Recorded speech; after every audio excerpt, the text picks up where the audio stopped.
And has that ever been weird? Like, has there ever been a time where you're like, oh my gosh, Mike, we have to give mom a raise, or we're going to have to write mom up. She's sexually harassing all of the male warehouse workers. Like, you know what I mean? Like, has there been this awkward moment where you're like, how do we handle mom? Angie Lee, thank you so much for joining me here today. We are excited to have you and to talk about a whole bunch of things. I mean, a lot of things.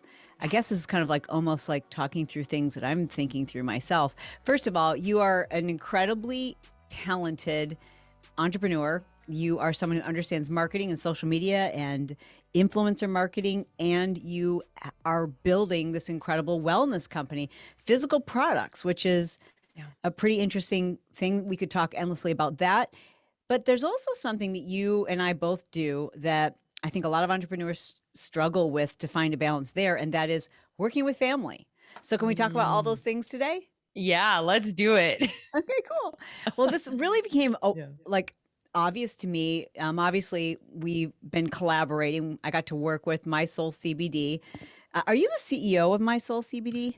Oh, I am not. No, Oh, I am far from the CEO, my friends. And I would like for you to know this because prior to this, I thought that if you're a founder, you're also the CEO. Little did I know, and realizing now that you can be a founder, you can be the creative director, you can be the innovator of things, but Mike is 100% the CEO. I think Mike would hate if I was the CEO.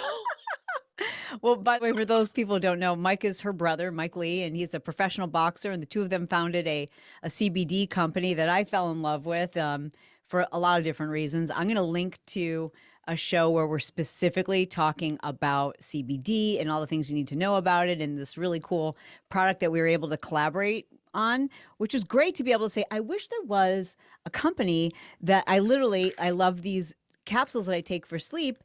I wish there was a company that made this in a gummy, because that would be a lot easier for me to give to my father-in-law who has Alzheimer's. I would prefer a gummy. And then I'm like, oh yeah, that's right. My Soul CBD makes gummies. Maybe I can talk them into making one. You're the reason why we did it. I was like, Chalene wants a gummy. We're going to do it.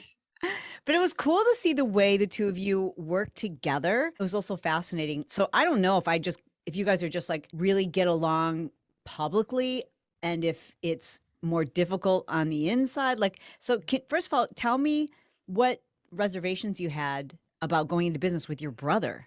I think similar to your kids, though, they get along genuinely. I feel like they do, right? Yeah, yeah. And so I would be lying if I told you guys that we don't. We've always been really good friends. I think my mom did a really good job of making it us versus them. Like Mm. she made us teammates. And so Mike has always been a good teammate. I mean, of course, when we were teenagers, we had our moments where I hated him because I don't know, I was 13 years old and hormonal. And so it wasn't cool to like your family members, right? But it's been interesting to be in this situation where you work together because you see your strengths and your weaknesses so powerfully. And so Mhm. for me, realizing, oh, I enjoy being an influencer, a content creator. I truly see myself as just a creator. And so whether that is content or products, that's where I need to stay. And with Mike, he likes numbers and spreadsheets and things that would make me nauseous, So I don't I don't Mhm. want to do that stuff. So for him, he enjoys a little bit more of the back end, the strategy, the implementation, the analytical aspect, the left brain. And I've realized that I don't think I was born with a left brain. I mean, I have like a little sliver, a little slice of left brain. So Yeah. for me, I'm just like, oh, we should come out with this product and it should have this name and this will be the color. And he's like, wait, well, how much will that cost? And I'm like, I don't know. It Mm. doesn't matter. We're going to make it. The world needs it. So he sometimes I think gets frustrated with me more than I get frustrated with him. Did So you he, realize that before you, like, as you started talking about this idea, did yeah. you both define your roles? Like, this will work because I bring this to the table, and I think this will work because Mike brings this to the table. Did you talk about those and define those roles ahead of time? Yeah, initially, I think he thought I had more of an operational brain. So he Mm. assumed, and this is where business can get frustrating when there's assumptions. He assumed, and relationships, he assumed, well, Angie will do operations. I'll run it and let's go. And within a few months, I was like, Mike, I don't work operationally. I'm an influencer. I want to build community. I want to talk to the customers. I want to create the content. I want to think of the name I want to think of the name of all the new SKUs, but I don't want to be behind the scenes. I just can't. And I don't think it's actually the smartest thing for me to do because I'm not really in my strength. So I had to sit him down and say, hey, this is what I'm good at. We took a bunch of these Enneagram quizzes and all of these things, the strength finder tests, and he realized that. And Mike's a little bit more risk averse. So he's somebody who wants to save money. And I'm somebody who loves to spend money. So we have a saver, a spender, somebody who's a little bit more, frugal with things. And I'm just a little bit more courageous when it comes to playing with money. And so I think it actually we balance each other out well. Because as a kid, I remember even he would have a little piggy bank in his room and he saved up all of his money. He had like hundreds of dollars. And me, I had lemonade stands and dog walking businesses and all this stuff. And I took the money and I would just go spend it right away. Yeah, right. I was like, I need new Barbie dolls. Why aren't you spending your money? He's like, you have to save it. I'm like, for what? What if we die? Like, let's go use it. So Yeah. I've always been a little bit more liberal with that in that sense with money. So I think, and Mike has pointed that out recently. He's like, we took a lot of big risks because you gave me the courage to just say, screw it. Why not? And I think a lot of times that is necessary. And you're that in the business. I feel like you're the visionary, the dreamer, the one who says, let's jump. And maybe Brett a little bit more is like, wait, before we jump. Setting up orange cones before. Yeah, he's like, should we get like a backpack get a parachute. with a parachute? And I'm like, we don't need a parachute. So it's been interesting. I didn't realize how they're your mirror a lot of times, right?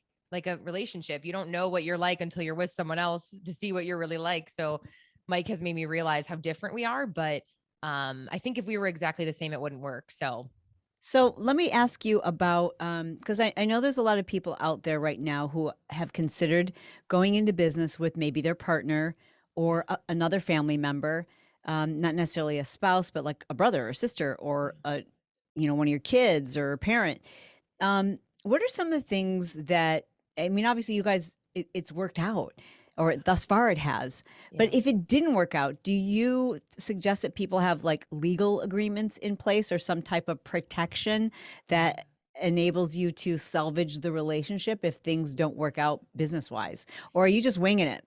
It's interesting because I've thought of this a lot. I've thought that because he's my brother, I can't divorce him. I can't divorce my brother, and not to say you should go get divorces, but it's like almost like your significant other. I think we sometimes think, well, you can almost abuse it a little bit more, but when it's family initially blood, I think sometimes you have this sense of, well, if all else fails, he's always still going to be my brother. So I can't, take advantage of this situation. So I think it's been really helpful for us to have these brutally honest, we call them courageous conversations where maybe he's nervous to do it. And I'm really grateful that Mike is a pretty integrated man where he can do that and can sit me down and say, hey, it's making me feel a little bit resentful that you are this, that you haven't contributed to this project, or let's talk about equity, who's putting in more work, who's bringing this. So I've always been really open to those conversations because at the end of the day, I think you're like this too. I'm not very money driven. I'm more experiential, fun driven as a 7 on the Enneagram. So for me, I always tell him, hey, at the end of the day, you can have more equity, you can have this, whatever you want, because I trust you, I respect you. I know that this is ultimately you're the one who's running it most of the time. So I'm okay with that. So I think you have to have those scary conversations about money and about where do you see this going, and are you planning to build it to sell, or are you building it to run it forever? We had those conversations right away, and we constantly have those updates every few months, and he'll say, hey, this is what I want to happen to our kid or our thing that we have. What do you want? And so thank God that we have very open communication. But I think if Mike wasn't a man who was open to that, that would be really difficult, because sometimes I think they hold it in and they don't want to share the resentment. And then they all of a sudden get pissed at you one day. But I'll ask him, I'll just come out and say, hey, what am I doing right now that I could do better? Or what are you resentful about? Right. And he'll say, hey, you didn't fill out this, or you didn't do this. He gets a little resentful. I have ADHD, and so I think sometimes he assumes that we're not easy to work with. That's for sure. Yeah. He's like, why did you forget to do that? But instead you did something completely different. I'm like, oh my God. And so I've had to really explain to him what that feels like, so he understands.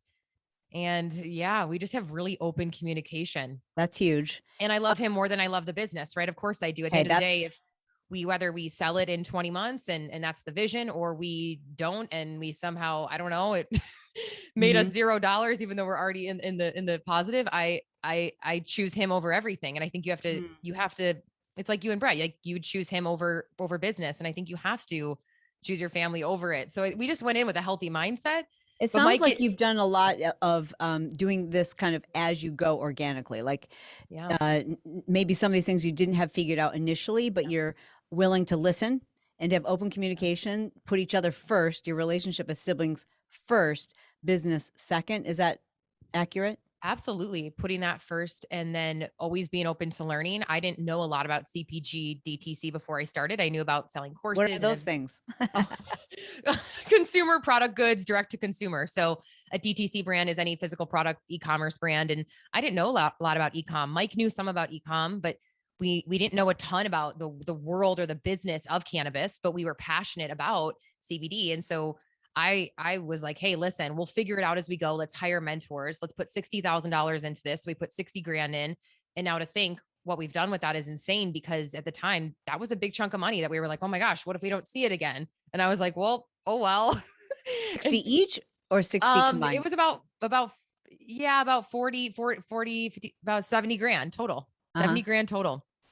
Yeah, Yeah. 60 to 70 grand. So it's crazy now to think what like our vision Wow. is to do and to sell for and things like that, because that's such a small amount of money. But when something's new, that does feel like a Huge. chunk of money. Yeah, it's Yeah. enough where, I mean, you'd like to not lose that. So we put it in, and I don't know. And And what year again, did you start the company?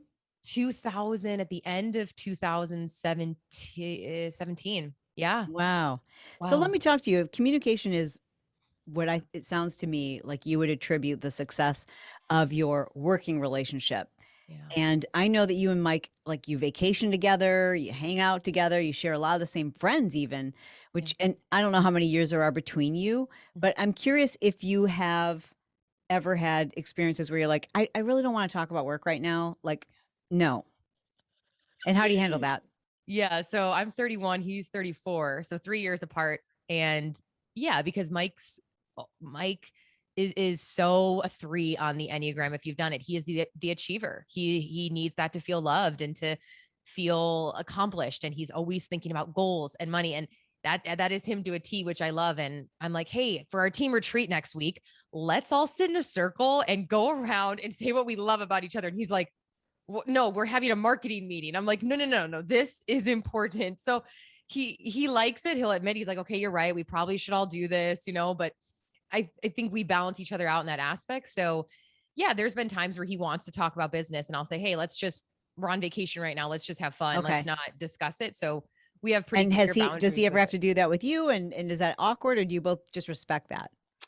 No, not as much with me, because when I'm off of the grid or I'm off of work, I don't want to really think about it unless it's something creative and fun. I do notice this probably happens to you too, where I'm thinking of all the creative ideas.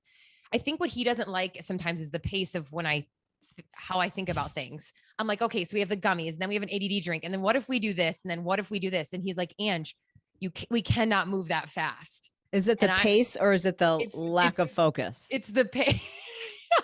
It's the pace. He's always like, Ange, we cannot come out with 8 products at once. I'm like, Yeah. yes, we can.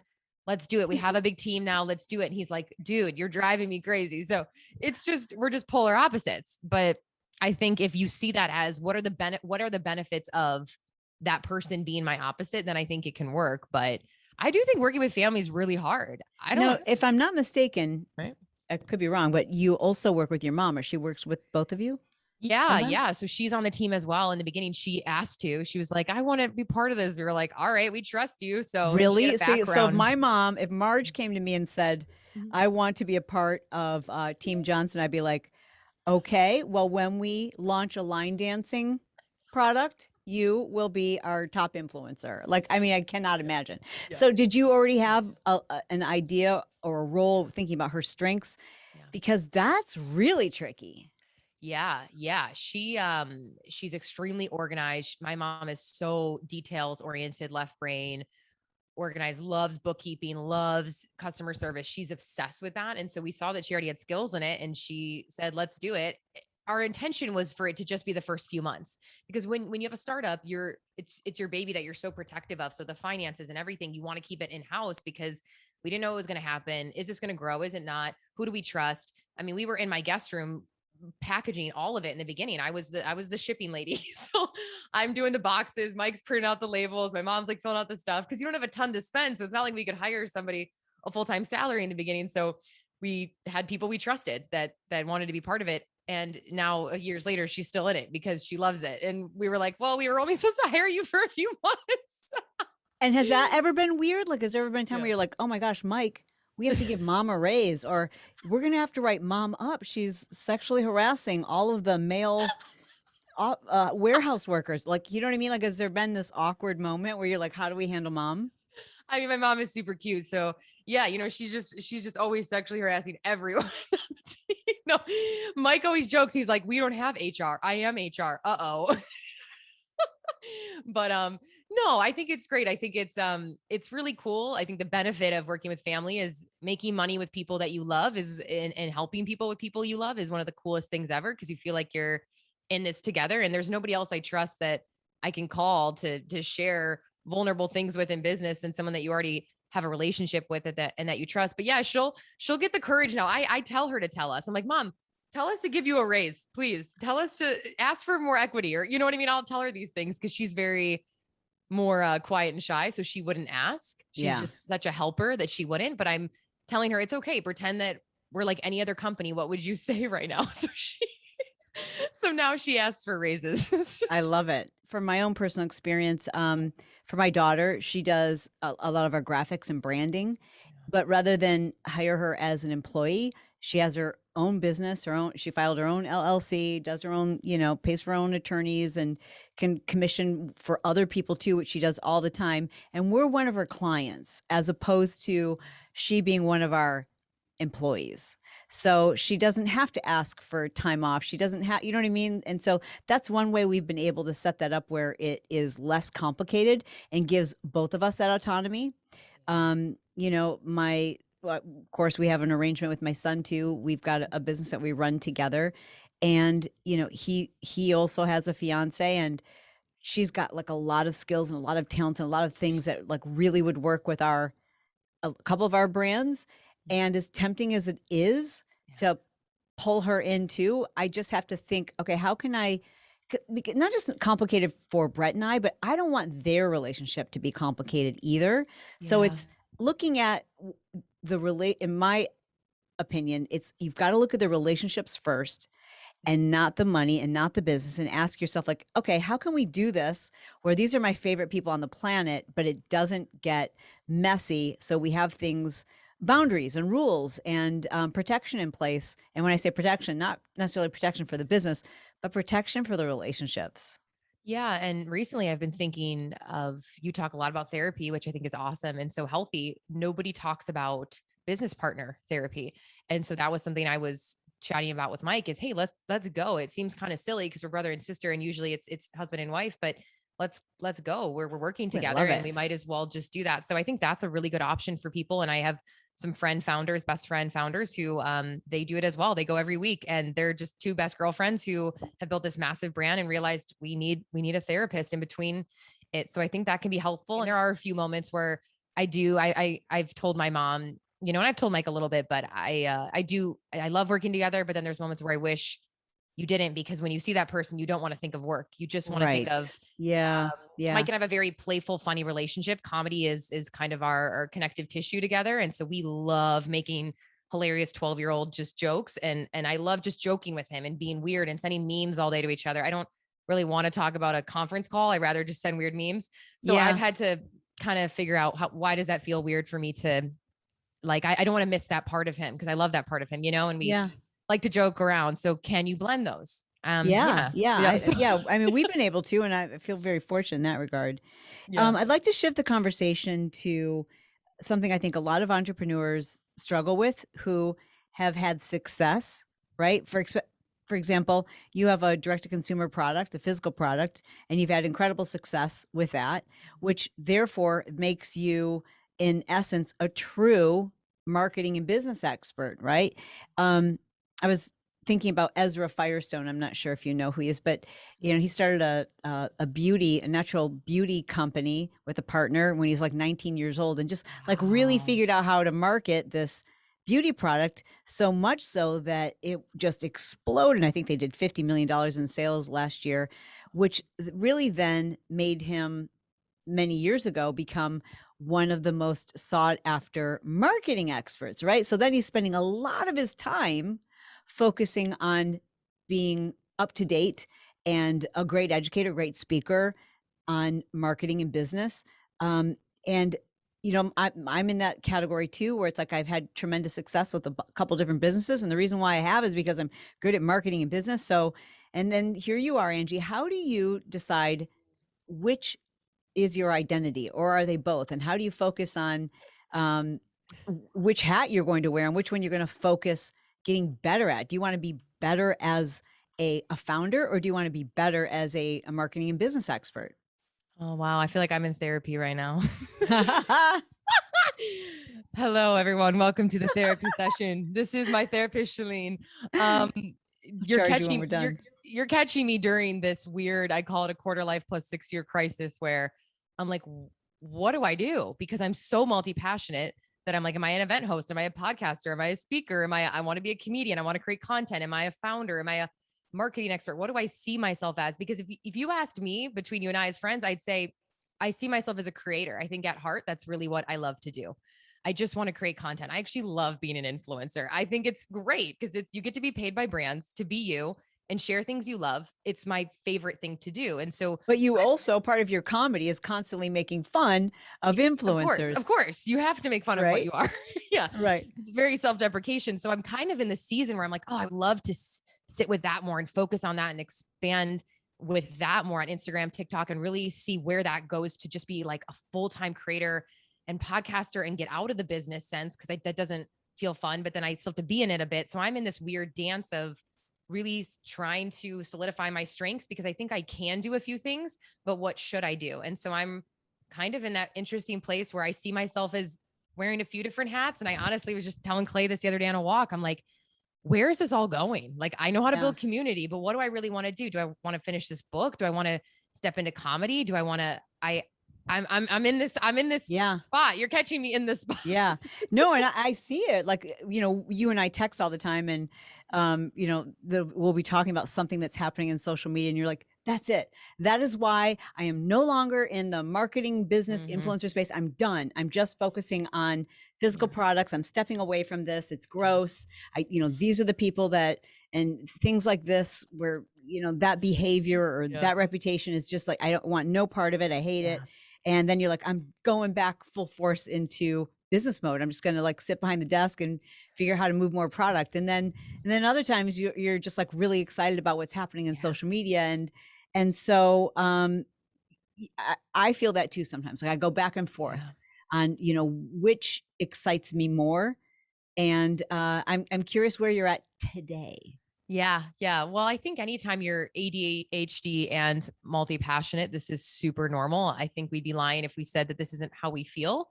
I think it's also a gift. I've stopped resisting it. I have the ant sign tattoo on my arm to remind me that the answer isn't always one thing, because I can be an extremist. So I'm like, oh, maybe you get to be both. Like you're such a great example of showing both. You've done so many different things. So to me, why limit ourselves when I see myself in I have different alter egos in a sense. So currently what I'm really sitting with, and I'm sure you're not surprised by this, is just this season, at least what feels good right now, is expanding more in the comedy space. And what does that look like to be a comedy creator? And I love writing scripts. I mean, that's my favorite thing to do, is write comedy scripts. Some of them will take me an hour or two to do, and I'll edit. And then I love filming.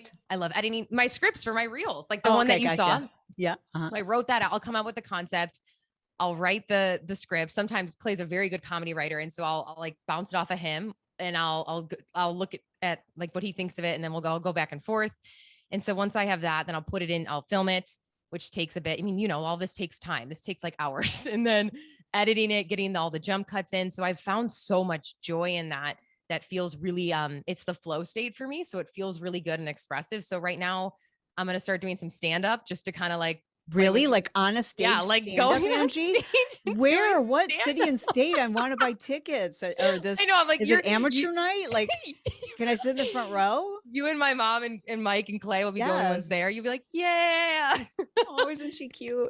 So I've been really afraid to do it, but I'm like, this sounds so silly, but it's like, isn't my whole brand about being courageous? I'm pretty sure I should go do this, even if I suck at it. So I'm doing it just to kind of play with that sport. But I do think more comedy video is where I would love to be, like satirical comedy, making fun of things, self-deprecation. But then I think it'd be cool to play with stand-up just to practice being brave enough to do it, and just practicing comedy script writing. Like all my books right now are about comedy, how to write scripts, how to be even funnier. I mean, Wow, then I didn't know that. yeah, I'm like really into it right now. I think it's such a beautiful art. And I think especially we're in a time right now with social where things are so everyone's kind of saying the same thing in personal development. And I just kind of got sick of it a little bit. And I'm kind of trying to find how can I say it differently? Or I think also the world needs joy right now. It needs fun, it needs play, it needs But these man, things comedy is one of the riskiest things you can do right now. I mean, I've said this year that I can't imagine what it would be like to be a comedy, because nothing's funny. Everything's offensive. Everything's going to get you canceled. You know, no matter what you say, somebody, if it makes one person laugh, it's making another person write a letter to their congressman and, Congressman. you know, like just up in arms. So that's just trying to just taking the risk to be funny is in and of itself a risk. So I commend you for like, especially in this moment, in this culture, and where, you know, everything is offensive now. That's pretty ballsy. Yeah. I've thought about that. I almost think it's weird when you're in comedy, you get the permission slip to offend slightly, because that is what it is. You're dancing the line. Comedy is funny because it's truth plus pain. So of course there's truth in it. That's why you're laughing, even if it's offensive to you. It's funny. It's true. That's why when we go to a show, you're like, oh, that's messed up, but that's funny. So there's truth in it. And that's where a lot of comedians are coming from, that place of this. I'm saying this because it's honest, but I have to really work on, you know, I guess if somebody's upset by something, but I kind of know that a lot of the stuff I'm doing now is more safe. I'm not going like political satirical or anything like that. I don't want to step into that. Like I would love to, like, you know, mutual girl we know who does that. And I love that she does that, and I think she's so ballsy, but I think that's a different niche in comedy that you got to be ready for, because you're going to get endless hate mail and stuff. So I don't know. I'm trying to find the niche in it again, but it's just fun. It's fun to play with it. It's fun to. The obvious question is, how do you profit from that? How do you turn that into a business? Yeah. Ooh. Well, stand up doesn't make a lot. The stand up would just be for fun. I mean, technically, you could get to the point where you're making a lot. I mean, if you get like, I don't know if it becomes. But even in terms of content creation, because I know there's a lot of people listening right now who specifically are like, I want to be a full-time content creator. How do I get a return on investment for that time that I'm spending? How do I turn that into money? Yeah, I think honestly, I didn't think about becoming a full-time creator until after I did other things that made me money or made residual money or had investments working for me. So I'm in a place, in full honesty for everybody listening right now, where I do have the opportunity to do this, because I can do that. I can fart around a little bit and do that. And this is why you teaching what you teach is so important, because if you have that additional income supporting you in order to try something that initially might not make a ton, but if done right, some of these comedic accounts that I follow have millions of followers and are making tons on brand deals. So I think if you do it right and you have some patience, it can be a really fulfilling and lucrative long game. But I think you do have to be in a position where you financially kind of know, like, hey, this isn't making me $1 million a year being a comedy creator. I don't think any comedian gets into it for money. I think they get into it because they just have to. Like they just love making people laugh. So I think right now my thing is, still affiliate marketing, passive income, obviously investments I have, Soul, things like that. But then this is just helping with brand deals. Honestly, I've had a lot of brands reach out now that are like, you're really funny. We would love to pay you to do a funny ad. And I'm like, oh, okay, I'll make fun of your product. And they're like, yeah, we want you to make fun of it. I'm like, okay. So I'm like, gotcha. That would be so cool to get to the point where I'm like, buy this soap and it's, making fun of it or something. So I don't know. I'm sitting with that, but I think I had that limiting belief initially. But then a lot of my friends who I've been networking with and talking to in comedy are like, no, dude, it can be a business just like anything else. You just got to be creative with how would you monetize it? Would you have a Patreon page where your members watch your comedy videos? Would it be brand deals? Would it be stand-up? Like or is it just a lot more attention, more eyeballs, and that's influence, and that influence always translates into monetization.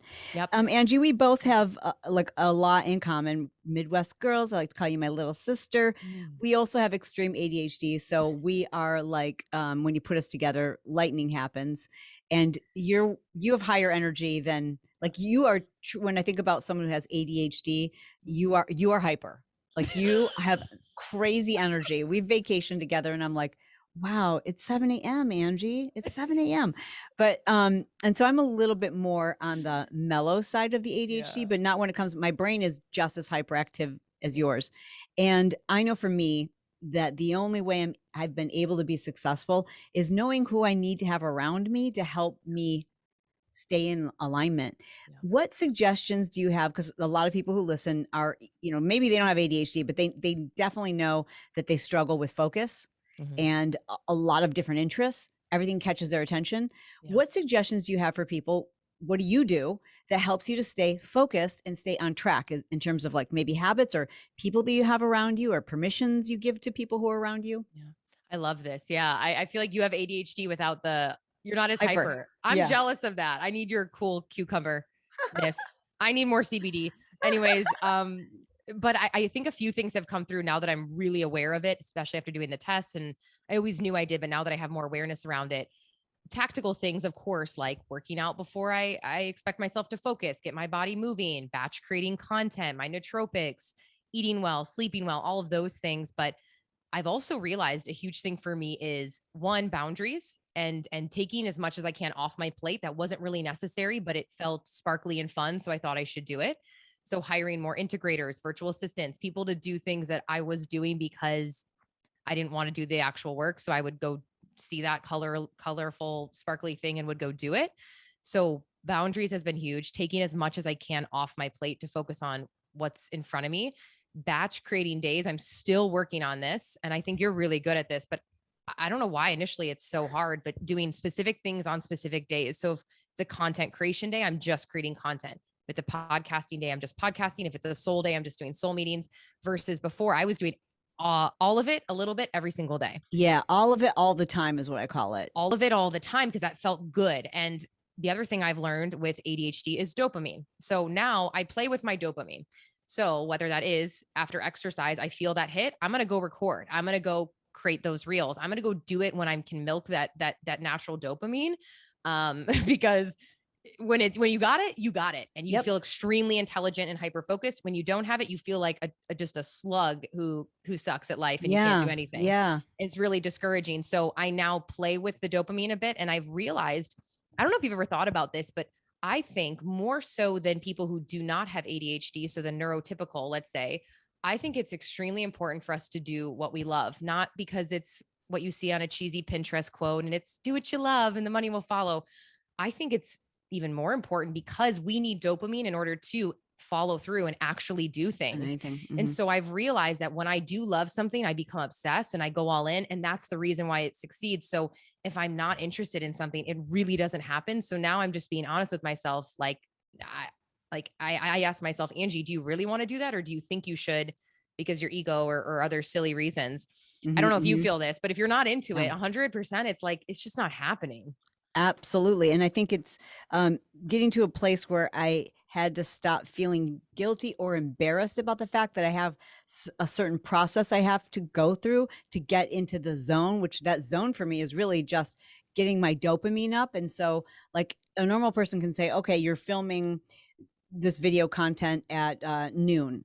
Let's say, and they can just show up and do that. For me, I have to go, okay, if I'm filming at noon, I need to be high on my dopamine, if you will. I need to have like all of that charged up before I get there. So I need to plan like 2 hours beforehand where I'm doing the things that put me in that state. So it's telling stories and doing things that are funny and creative and music and not at all thinking about work. And then that puts me in that perfect state. Then I need some time where everybody's gone and I can now use that dopamine surge to really hyper focus on what we're about to do. And then I'm going to deliver and I'm going to be off the charts for you. But I can't just robotically show up and do things at a certain time.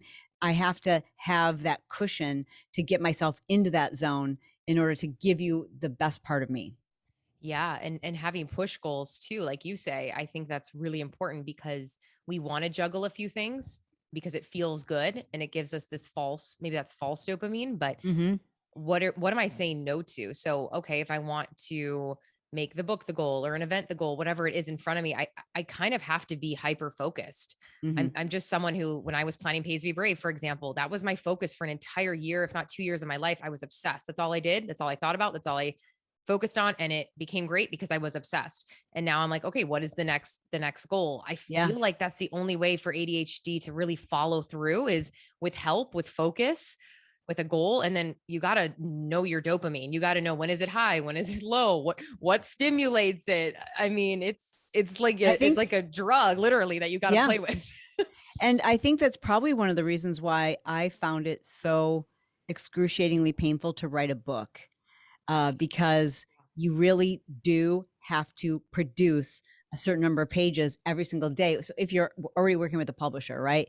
And that was really, really, really hard to get myself into that state at a specific time for a specific amount of time every single day. And I would find myself getting very anxious and not being in that state. And so I would ignore it for like 5 days. And then I would be in the state on the weekend, and I would try to make up for lost time and do like 5 hours of writing and just like resent it and hate it. So if I ever write a book, I just don't have that figured out yet. And I don't know what your process is, but I found it very difficult. I just haven't figured it out yet.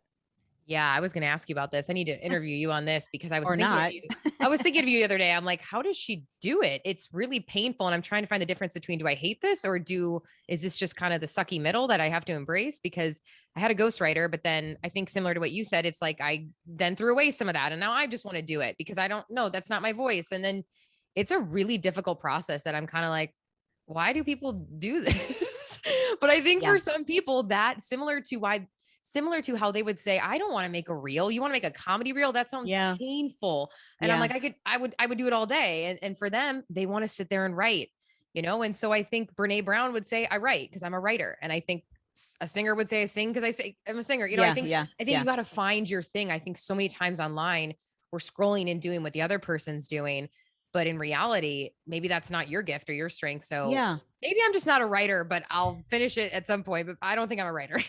If I was going to summarize our conversations here, our therapy, our Our entrepreneurial therapy therapy session. sessions together, for squirrel brain, I would say that the takeaway is you have to find a way to bring joy to everything that you're doing, and know that you can't do it as someone else necessarily needs to do. You've got to find your own process. You have to respect that. And you also have to know your limits, your strengths, and put boundaries in place and have the right people around you, because I mean, anything is possible, even if you are multi-talented, multi-interested, and easily distracted. Everything and anything is possible, but you have to have the right pieces in place to bring out the best of you, because we are the most creative types, Yeah. and we've got boundless energy and ideas. But if you don't have structure, Yeah. it's just not going to happen. And I think that for a lot of us takes a lot longer to figure that out. Like it's okay to put somebody in charge of me. I literally have people on my staff who are in charge of me, and that always felt weird. Like I'm the CEO, but this person is, I've hired them to be my boss. But it Yeah. works. That's so smart. Yeah. And I think being honest with yourself and saying, is this something that I want to do right now because it seems sparkly and fun and glittery and exciting and it's a quick dopamine, or is this something I can see myself actually following through with or getting help following through with? Because if we don't have the integrators, okay, Yeah. you have the vision, but if nobody's going to integrate it, nothing really happens. So our mutual friend Drew Canoli, he's the epitome of this. You got to bring him on and ask him how his crazy awesome brain does this, but he has Right. all the ideas, but if you don't hire people around you to actually do it, then Yeah. it doesn't happen. So you You really have to got to spend that money. So for those of you who are easily distracted, that the best money that you can spend, do not cut corners on your integrators, those people who are going to make your ideas come to fruition, because that's not your strong suit. Yeah. Yeah. Yeah. Angie, this has been super fun. Thank you. Thanks for making it so awesome to collaborate with My Soul CBD and producing that sleep gummy for me. In fact, we've got a special for anyone who's listening. We're going to have a link in the show notes. You can go to mysoulcbd.com/Chalene. You get 15% off as a lifer, and try it. Like literally, if you want to learn more about how this particular sleep gummy was created with melatonin and CBD, and just an incredible amount of research and development went into it. It's all natural and tastes delicious, and it works. Yay. Oh, thank you so much. This was so fun. Yeah, super fun. All right, Ange. I will text you soon. Love you, All girl. right. Bye, guys. Thanks for listening to our therapy session. Oh, wait, I forgot to tell people because I have ADHD. Where can Oh, they follow you and learn more about you, Ange? I forgot to. Just Instagram at Angie Lee Show. And then if you're listening to a podcast right now, obviously, Stitcher, SoundCloud, wherever you listen to shows, Angie Lee Show. The Angie Lee Show. Awesome. Thanks, Ange. I'll talk to you Bye, soon. guys. Bye.